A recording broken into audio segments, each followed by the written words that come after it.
வணக்கம் நண்பா. நாம இன்னைக்கு படிக்கணும் அப்படின்னு சொல்லக்கூடிய மாண்பாவோட அடுத்த சாப்டர் தான் பார்க்க போறோம். ஒருவேளை இதுக்கு முன்னாடி இந்த சாப்டர் நீங்க பார்க்கல அப்படின்னா கண்டிப்பா பார்த்துட்டு வந்துருங்க. அப்பதான் இந்த சாப்டர் உங்களுக்கு தெளிவா புரியும் நண்பா.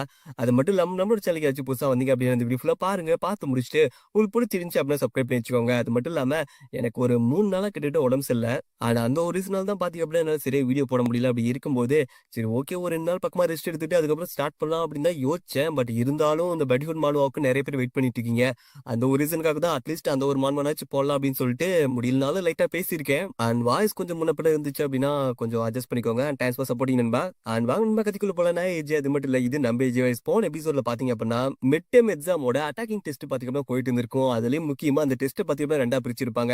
ஒரு சைட் பாத்தீங்க அப்படின்னா ராயல் ஃபேமிலி சேர்ந்தவங்களுக்கு, இன்னொரு சைட் பாத்தீங்க அப்படின்னா காமனர்ஸ்க்கு பிரிச்சிருப்பாங்க. அப்படி இருக்கும்போது ராயல் ஃபேமிலியில பாத்தீங்க அப்படின்னா கிரீனு, டியூடர், பியான்கே அப்படின்னு சொல்லிட்டு அவங்க எல்லாமே இருந்திருப்பாங்க. அவங்கள பாத்தீங்கன்னா ப்ரொஃபசர் பேன் வந்து வழிநடத்திட்டு இருந்திருப்பாரு. அப்படி இருக்கும்போது இந்த பக்கம் காமனர் சைடு பாத்தீங்க அப்படின்னா அப்படியே ஆப்போசிட்டா ப்ரொஃபசர் சாடி அப்படின்னு சொல்லக்கூடிய ஒரு பொண்ணு வந்திருப்பா. ஐயோ அது பொண்ணான்னு கேட்டீங்கன்னா அது பொண்ணே கிடையாது. அது கிட்ட பேய் மாதிரி. ஏன்னா அந்த அளவுக்கு போட்டு எல்லாரையும் போட்டு பொத்து மொத்துன்னு மொத்தி இருப்பா. ஆனா அதுலயும் முக்கியமா நம்ம ஹீரோட டீம் பாத்தீங்கன்னா போட்டு பொழந்து கட்டியிருப்பா. இதை பார்த்து ஹீரோ செம்ம காண்டா இருப்பான். ஹீரோ பாத்தீங்கன்னா சண்டைக்கு ரெடியா இருப்பான். தலைவன் பாத்தீங்கன்னா பவ யூஸ் பண்ணியிருப்பான். இந்த பக்கம் சாடியும் சரி ஓகே அப்படி இருக்கும்போது இவன் தான் பாத்தீங்கன்னா இந்த அகாடமில ரொம்ப ரொம்ப டாப்பான பர்சன் அப்படின்னு சொல்லி எல்லாருமே சொல்லிட்டு இருக்காங்க. இவனை வந்து அசால்ட்டா போட்டு பொழந்து கட்டிட்டோம் அப்படின்னா இவனோட இமேஜ் அப்படியே டேமேஜ் பண்ணிடலாம் அப்படின்னு சொல்லிட்டு சாடியும் பாத்தீங்கன்னா அட்டாக் பண்ண வந்திருப்பான். நம்மளோட ஹீரோவும் ஆரோஸ் வச்சு கரெக்டா எய்ம் பண்ணி அட்டாக் பண்ணியிருப்பான். ஆனா அதுவும் பாத்தீங்கன்னா அங்க இருக்கக்கூடிய சாடியோட கண்ணுல குத்த கொய்யால கத்தி கதறி இருப்பா. அதுலயும் முக்கியமா நம்மளோட ஹீரோ பாத்தீங்கன்னா லைட்டா வில்லத்தனமா பாத்துட்டு சாரி மேடம் தெரியாம உங்க கண்ணுல பட்டுருச்சு அப்படின்னு சொல்லிட்டு தலைவன் பாத்தீங்கன்னா சிம்பிளா சாரி கேட்டிருப்பான். இந்த சத்தம் பாத்தீங்கன்னா பக்கத்துல இருக்கக்கூடிய ப்ரொஃபசர் பேனுக்கும் சரி மத்தவங்களுக்கு கேட்க வந்திருக்கும். அப்படி இருக்கும்போது அந்த சைடுல ஏதோ பெரிய பிரச்சனை போயிட்டு இருக்கு அப்படின்னு சொல்லிட்டு இவங்களும் ஷாக் ஆயிருப்பாங்க. இந்த பக்கம் பேண்ட்லாம் செம்ம காண்டா இருப்பான். எப்ப பார்த்தாலும் இவருக்கு இதே பொழப்பாய் போயிடுச்சு. மத்த ஸ்டூடெண்ட்ஸ வம்பிழுத்து அவங்க அட்டாக் பண்றது முக்கியமான பொழப்பா வச்சிருக்கா அப்படின்னு சொல்லிட்டு இந்த பக்கம் ப்ரொஃபசர் பேன் பாத்தீங்கன்னா செம்ம கடுப்பா இருப்பாரு. அது மட்டும் இல்லாம அங்க வந்து பார்க்கும்போது அப்படியே தலைகீழா இருந்திருக்கும். அதாவது அங்க இருக்கக்கூடிய சாடி பாத்தீங்கன்னா கத்தி கதறிட்டு இருந்திருப்பா. அதுலயும் முக்கியமா அவரோட கண்ணுல பாத்தீங்கன்னா ஏரோஸ் குத்தி இருக்கும். இதை பார்த்து அங்க ப்ரொஃபசர் பேனும் ஷாக் ஆயிருப்பாரு. வாய்ப்பே கிடையாது இவ்வளவு ஒருத்த அட்டாக் பண்ணிருக்கானா அப்ப அவன் எந்த அளவுக்கு இருந்திருப்பா அப்படின்னு சொல்லிட்டு இந்த பக்கம் ப்ரொஃபசர் பேன் பாத்தீங்கன்னா பாத்துட்டு இருக்கேன். அண்ட் டியூடரும் பாத்தீங்கன்னா நோட் பண்ணி பார்க்கும்போது டியூடரோட ஃப்ரெண்ட்ஸ் எல்லாமே பாத்தீங்கன்னா கீழே அடிபட்டு கிடந்திருப்பாங்க. அப்படி இருக்கும்போது டியூடரும் அவங்களுக்கு ஹெல்ப் பண்ணலாம் அப்படின்னு சொல்லி போயிருப்பா. செயின்டிஸ் தான் பாத்தீங்கன்னா அவங்களே ஹீல் பண்ணி விட்டுப்பா. அண்ட் செயின்டிஸ்க்கு நல்லாவே தெரியுது கிளாரோட மான பவர் பாத்தீங்கன்னா ரிவர்ஸ் ஆயிருக்கு. சான்சோக்கு நிறைய தீக்காயம் பட்டிருக்குது. அதே டைம்ல இந்த பக்கம் நம்மளோட பிக்கிக்கு பாத்தீங்க அப்படின்னா தலையும் பயத்திலேயே மயக்க போட்டு வந்திருக்கான். அதாவது ஒரு ஷாக்கான ஸ்டேஜ்ல இருந்திருப்பான். அப்படி இருக்கும்போது இந்த அளவுக்கு கஷ்டப்படுத்தி இருக்காங்களா அப்படின்னு சொல்லி கேட்டு இந்த பக்கம் செயின்டிஸ் பாத்தீங்கன்னா செம்ம காண்டா இருப்பா. அது மட்டும் இல்லாம அடிக்கடி வந்திருப்பா. அப்படி இருக்கும்போது உங்களோட காயத்தை நான் சரி பண்ணி விடுறேன் அப்படின்னு சொல்லிட்டு இந்த பக்கம் செயின்டிஸும் கேட்கும் போது இது கேட்டு அங்க சாடியும் செம்ம காண்டா இருப்பா. அது மட்டும் இல்லாம அவ கண்ணுல குத்தி இருந்த ஏரோஸை பாத்தீங்க அப்படின்னா அவளே பிடிங்கி வெளியே எடுத்திருப்பா. நீ ஒரு சயின்டிஸ்ட் தானே அப்படி இருக்கும்போது நீ எல்லாம் ஒன்னு ஹெல்ப் பண்ண தேவையில்ல நான் இதை பாத்துக்கிறேன் அப்படின்னு சொல்லிட்டு அவளும் பாத்தீங்கன்னா பயங்கர கடுப்புல இருந்திருப்பா. அது மட்டும் இல்லாம இந்த ஒரு விஷயத்த நான் எப்பயுமே மறக்க மாட்டேன். ஏன்னா எப்பவுமே என்னதான் பாத்தீங்கன்னா மத்தவங்க காயப்பட்டிருக்காங்க மத்தவங்களால நான் இது வரைக்கும் காயப்பட்டது கிடையாது அப்படின்னு சொல்லிட்டு சாடி பாத்தீங்கன்னா பயங்கர கடுப்பா இருப்பா. அது மட்டும் இல்லாம எனக்கு முக்கியமான ஒரு வேலை இருக்குது அதான் அந்த நைட் உன்னை பிடிக்கணும் அப்படின்னு சொல்லிட்டு எனக்கு வேலை இருக்குது அப்படின்னு சொல்லிட்டு தலைமையும் கிளம்பி இருப்பா. அது மட்டும் இல்லாம உன்னை எப்பயுமே மறக்க மாட்டேன் பிக்சர் தி காமனர் அப்படின்னு சொல்லிட்டு நம்ம ஹீரோ பார்த்துட்டு தலைமையும் பாத்தீங்கன்னா கிளம்பி போயிருப்பா. அண்ட் மிட் டெர்ம் எக்ஸாமுக்கான ரிசல்ட் வந்திருக்கும். அதுல பாத்தீங்கன்னா ஃபர்ஸ்ட் பிளேஸ்ல கிளாரும், செகண்ட் பிளேஸ்ல பாத்தீங்கன்னா கிரீனும், தேர்ட் பிளேஸ்ல வந்து டியூடரும் வந்திருப்பாங்க. அண்ட் ஹீரோட ஃப்ரெண்ட்ஸ் பாத்தீங்கன்னா மொத 5 பேஸ்க்குள்ள வந்திருப்பாங்க. அது மட்டும் இல்லாம நம்ம ஹீரோ பாத்தீங்கன்னா 21வது பிளேஸ்ல வந்திருப்பான். அதையும் தாண்டி பிகி இருக்கான் தெரியுமா அவன் பாத்தீங்கன்னா 199 பிளேஸ்ல வந்திருப்பான். ஃபர்ஸ்ட் பிளேஸ் எடுத்தது பாத்தீங்கன்னா கிளார் தான். பட் யாருமே பாத்தீங்கன்னா கிளாரை பத்தி பேசல. எல்லாருமே பாத்தீங்கன்னா ஹீரோ பத்தி தான் பேசிட்டு வந்திருப்பாங்க. அதாவது ஹீரோ பாத்தீங்க அப்படின்னா அங்க இருக்கக்கூடிய சாடி அப்படின்னு சொல்லி ப்ரொஃபசரோட கண்ணிலே தலைவன் வேலை விட்டு ஆட்டி இருக்கா அப்படின்னு சொல்லிட்டு நம்மளோட ஹீரோ பத்தி எக்கச்சக்கமான பேச்சு. அகாடமிலே பாத்தீங்க அப்படின்னா ஹீரோ தலையும் பயங்கர மாஸ் காமிச்சிருப்பா. அதையும் தாண்டி ஹீரோ என்ன யோசிச்சிருப்பா அப்படின்னா அப்படி இருக்கும்போது நைட் ஹவுன் தான் நைட்லயும் பகல்ல பாத்தீங்க அப்படின்னா பிக்சராவும் ஒரு வாழ்க்கையை வாழ்ந்துட்டு இருக்கா. அப்படி இருக்கும்போது இது ரெண்டுத்தையும் வந்து நான் கன்ஃபியூஸ் பண்ணி கூடாது. அதே சமயம் நான் வந்து யார் அப்படிங்கிற விஷயம் யாருக்கும் தெரியவும் கூடாது அப்படின்னு சொல்லிட்டு ஹீரோ யோசிச்சிருப்பா. ஆனா அது மட்டும் இல்லாம அங்க ஒரு பொண்ணு பாத்தீங்க அப்படின்னா ஹீரோ கிட்ட லவ் லெட்டர் மாதிரி தலைமையும் பாத்தீங்க அப்படின்னா ஏதோ ஒரு விஷயத்தை கொடுக்க வரும்போது குறுக்க பாத்தீங்க அப்படின்னா எவனோ வந்திருப்பான். அந்த 3 இடியட்ல 3வது முட்டா பீஸ் வந்திருக்கும். அவனும் பாத்தீங்க அப்படின்னா லெட்டரை வாயிலே கடிச்சிருப்பான். அது மட்டும் இல்லாம நீ என்ன பண்ணிட்டு இருக்க என் தலைகிட்ட ப்ரோபோஸ் பண்ண வர அப்படின்னு சொல்லி கேட்டு அவனு கத்திட்டு இருக்க. மத்த 2 முட்டா பீஸ் வந்திருக்கும். அதாவது ஹீரோ வந்து இப்ப ஃபேமஸ் ஆயிட்டானா அப்படி இருக்கும்போது தலைவரை நோக்கி எக்கச்சக்கமா பேர் வந்துட்டு இருக்காங்க. அதனால பாடி கார்டு பண்றாங்களாம். அதாவது இந்த வடிவேலுக்கு வந்து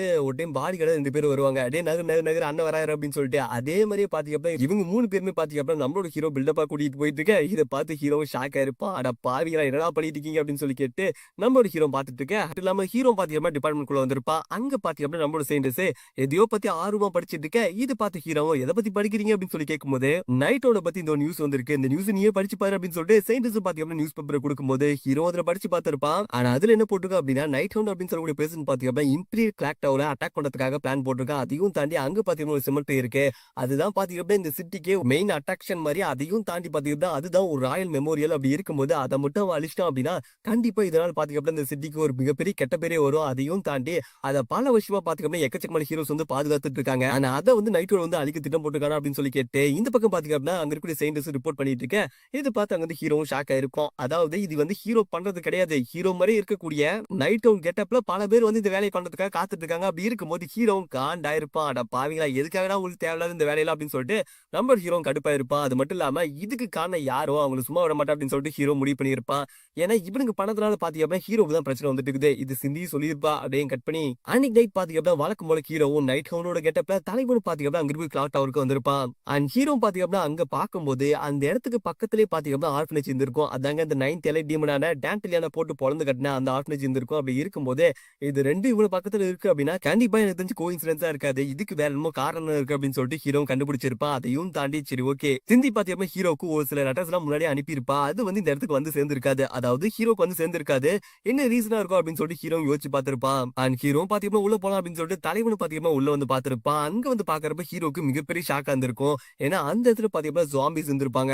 அண்ட் ஹீரோவுக்கு இந்த ஒரு விஷயம் சுத்தமா புரியல. இந்த இடத்துல எப்படி ஜாம்பிஸ் வந்தாங்க அப்படின்னு சொல்லிட்டு ஹீரோவும் ஷாக் ஆயிருப்பான். சரி ஓகே எப்படி இருந்தாலும் சரி இது கண்டிப்பா ஒரு டீமன் பண்ண வேலையா தான் இருக்கும். ஒருவேளை அங்க இருக்க டான்டலியானோட சோல்ஜர்ஸா இருப்பாங்க அப்படின்னு சொல்லி யோசிச்சு பார்த்திருப்பான். பட் டான்டலியன் அழிஞ்சு போயிட்டா அவங்கள சோல்ஜர்ஸ் மட்டும் இங்க சுத்திட்டு இருப்பாங்க போல அப்படின்னு சொல்லிட்டு ஹீரோவும் திங்க் பண்ணியிருப்பான். அது மட்டும் இல்லாம தலைவனும் பாத்தீங்க அப்படின்னா ஏதோ ஒரு விஷயத்தை எடுத்திருப்பான். அது மட்டும் இல்லாம அவனும் பாத்தீங்க அப்படின்னா ஒரு ஆரோ மாதிரி மேக் பண்ணியிருப்பான். அதை வச்சு அங்க இருக்கக்கூடிய ஜாம்பிஸ தலைவனும் போட்டு பொளந்து கட்டியிருப்பான். இது பாத்தீங்க அப்படின்னா நம்மளோட செல்ல பொண்ணான லூனா கொடுத்தது. அதாவது அந்த ஆரோஸ் வந்து லூனா தான் கொடுத்தா. அப்படி இருக்கும்போது தலைவனும் பாத்தீங்க அப்படின்னா அதை வச்சு செமையா சண்டை போட்டுப்பான். அண்ட் ஹீரோ பாத்தீங்க அப்படின்னா பரவாயில்லப்பா இது ரொம்ப கன்வீனியன்ட்டா இருக்கு அப்படின்னு சொல்லிட்டு தலைவனு பார்த்துட்டு இருக்கு. அந்த டைம் பாத்தீங்க அப்படின்னா ஹீரோவுக்கு ஏதோ ஒரு சென்டோட ஸ்மெல் வந்திருக்கும். இது பார்த்து ஹீரோ ஷாக் ஆயிருப்பான். ஏன்னா அந்த சென்டோட ஸ்மெல் பாத்தீங்க அப்படின்னா கிட்டத்தட்ட ஒரு டீமன் மாதிரி இருந்திருக்காது, ஹியூமன் மாதிரி இருந்திருக்காது. அண்ட் அந்த சென்டோட ஸ்மெல் பாத்தீங்க அப்படின்னா ஆர்ஃபனேஜ் கிட்ட இருந்து தான் வருது அப்படின்னு சொல்லிட்டு தலைவனு பாத்தீங்க அப்படின்னா அதை நோக்கி போயிருப்பான். ஆனா அதே சேம் டைம்ல ஆர்ஃபனேஜ்ல பாத்தீங்க அப்படின்னா அது ஒரு மிகப்பெரிய டேமேஜா இருக்கும்ல. அந்த இடத்துல ஏதோ ஒரு சம்மிங் சர்க்கிள் மாதிரி கிரியேட் ஆயிருக்கும். அண்ட் ஏதோ ஒரு மாஸ்க் போட்ட பொண்ணு பாத்தீங்கன்னா ஒரு பொண்ணை வந்து சமன் பண்ணியிருப்பான். அந்த பொண்ணு வந்தோடனே என்ன மன்னிச்சிரு அப்படின்னு சொல்லிட்டு நம்மளோட ஹீரோயினோட பேரை சொன்னது மட்டும் இல்லாம அந்த இடத்துக்கு வந்தது ஹீரோயின் தான். அதாவது சமனிங் மூலியமா வந்தது ஹீரோயின். அவளை பாத்தீங்க அப்படின்னா அந்த பொண்ணு கட்டி பிடிச்சிருப்பா. என்ன மன்னிச்சிரு நான் உன்னை முன்னாடியே காப்பாத்திருக்கணும். அதுலயும் முக்கியமா அந்த டான்டலியான் தான் உன்னை என்கிட்ட இருந்து திருடிட்டா அப்படின்னு சொல்லிட்டு அந்த பொண்ணு சொல்லியிருப்பா. இதை பார்த்து அங்க இருந்து ஹீரோயினும் சரி நீ அப்படின்னு சொல்லி கேட்டு அவளும் பாத்தீங்க ஷாக்ல பாத்துட்டு இருக்க. இப்போ நம்மளுக்கு ஒரு டைட்டில் போடுறாங்க. அதாவது இந்த செரின் அப்படின்னு சொல்லக்கூடிய இந்த பொண்ணு பாத்தீங்கன்னா 8 எலைட் டீமன். அப்படி இருக்கும்போது நம்மளோட ஹீரோ பாத்தீங்கன்னா அந்த டீமன் நோக்கி வந்துட்டு இருக்கான். அதே சேம் டைம்ல அந்த செரின் அப்படின்னு சொல்லக்கூடிய அந்த டீமன் பாத்தீங்க அப்படின்னா அங்க இருக்கக்கூடிய ஹீரோயினை சமன் பண்ணிருக்கோம். அப்படி இருக்கிறப்ப இது என்ன கதை? ஹீரோயின் மாதிரி ஒரு பொண்ணு பாத்தீங்க அப்படின்னா டான்டலியனோட கூட்டத்துல இருந்தா பட் அது ஹீரோயின் கிடையாது அப்படின்னு சொல்லிட்டு ஹீரோ கண்டுபிடிச்சிருப்பான். அப்படி இருக்கும்போது ஹீரோயின் டான்டலியன் கடத்திட்டானா? அண்ட் இந்த செரின் அப்படின்னு சொல்லக்கூடிய பொண்ணு டீமன் அப்படின்னா அவன் இதுக்காக ஹீரோயினை காப்பாத்துறோம் அப்படிங்கிற எல்லா கேள்விக்கான பதிலும் பாத்தீங்க அப்படின்னா வரப்போற எபிசோட்ல பாக்கலாம். எனக்கு கொஞ்சம் உடம்பு சரியில்லை. அதனால தான் பாத்தீங்க அப்படின்னா இந்த எபிசோட்ல ஒரே ஒரு சாப்டர் மட்டும் கவர் பண்ணிருக்கேன். சோ யாரும் கோச்சிக்க வேணாம். வீடியோ வரலைன்னா கோச்சிக்கிறீங்க. அவங்கள சமாளிக்க முடியல. அதான் ஒரு சாப்டர்னாச்சும் ரெக்கார்ட் பண்ணலாம் அப்படின்னு சொல்லிட்டு ரெக்கார்ட் பண்ணல. சரி ஓகேவா? தேங்க்ஸ் ஃபார் சப்போர்ட்டிங் நண்பா.